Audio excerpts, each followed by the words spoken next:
బీటెక్లు చదివించి ఎంబీబీఎస్లు చదివించి తర్వాత పిల్లలు ఏ ఉద్యోగం చేయకుండా అలా కూర్చుని తింటుంటే అప్పుడు తిట్టేదానికన్నా ఇప్పుడు నుంచే ఒరే నువ్వు ఒక పని చెయ్యి, ఒక ఆలోచన పెట్టుకో, చదివే జీవితం కాదు, చదివే ధ్యేయం కాదని ఇంటి పని నేర్పడం, బాధ్యత నేర్పడం మగపిల్లాడికి అత్యవసరం.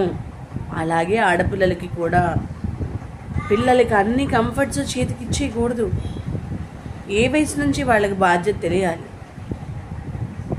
ఆ టైంలో మన పేరెంట్స్ మనల్ని అలా పెంచలేదా? బెస్ట్ ఎగ్జాంపుల్, ఎవరి లైఫ్ వాళ్ళకి చాలా మంచి ఎగ్జాంపుల్. మన అమ్మ నాన్న మనల్ని ఎలా పెంచారు, మనం మన పిల్లల్ని అలాగే పెంచాలి. ఈ గాడిదకి 2 పూట్ల అన్నం పెట్టి శుభ్రంగా ఇడ్లీలో నెయ్యి వేసి పెడితే వీడు చేసే పని ఏంటి? సాయంత్రం పూట బయటికి వెళ్ళి ఇప్పటి వరకు ఏసీ వేసి కూర్చొని 4ంటికి లేదా 4:30, 5ంటికి చల్లబడంగానే ఏం చేస్తాడు ఈ గాడిద? అయ్యో పాప మా అమ్మ అన్నం వండింది, అన్నం పెట్టింది, నాన్నగారు బయట నుంచి కష్టపడి తెచ్చారే అనే ఆలోచన లేకుండా దున్నపోతల్లే ఇల్లంతా పాడు చేసి చెత్త చేసి మళ్ళీ ఏమనకుండానే మొహం ఏడుస్తున్నట్టు పెట్టి నటించి బయటికి వెళ్ళిపోయే అడ్డగాడిద వీడు.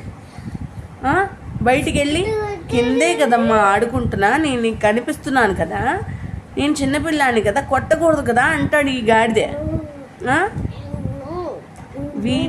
ఇప్పుడు వీడు చిన్నవాడు కదా అని ఇప్పుడు వీడికి చెప్పలేదనుకో, వీడికి 10 ఏళ్ళు వచ్చేటప్పటికి ఇదే అలవాటైపోతుంది. ఇప్పుడే ఈ వయసులో ఉన్నవాడిని నువ్వు పాడు చేసినవి ఇదిగో, నువ్వు ఇలా పడేసినవి ఈ బొమ్మలు నువ్వే తీసి సర్దుకో నాన్న, మళ్ళీ రేపు నీకు ఆడుకోవడానికి అవే కదా కావాలి అని పేరెంట్స్ చెప్తే తప్పేంటి? వాడి పని వాడు నేర్చుకుంటాడు, వాడికి తెలుస్తుంది. అలా కాకుండా నా కొడుకు, నాదే కొడుకు, నాకే పిల్లలున్నారు అని చెప్పి వాడిని ఇంకొంచెం మేపితే వాడు అడ్డాంబోతులా తయారయ్యి ప్రపంచానికి ఒక ఎదవని నేను అందజేసినట్టే అవుతుంది.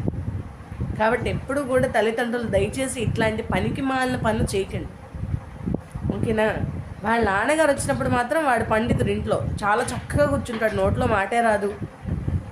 కాబట్టి పిల్లలు కూడా చాలా స్మార్ట్గా యాక్ట్ చేస్తారు. మనకు తెలియదా మనం చిన్నప్పుడు అట్లా యాక్ట్ చేయలేదా? ఎవ్రీవన్, అందరూ అంతే కదా. చెత్త పనులన్నీ చేస్తూనే ఉంటారు, మళ్ళీ ఏం తెలియనంటే కామ కూర్చుంటారు. అదే వాడు చేసే ఈ అల్లరంతా వాడిని సర్దమంటే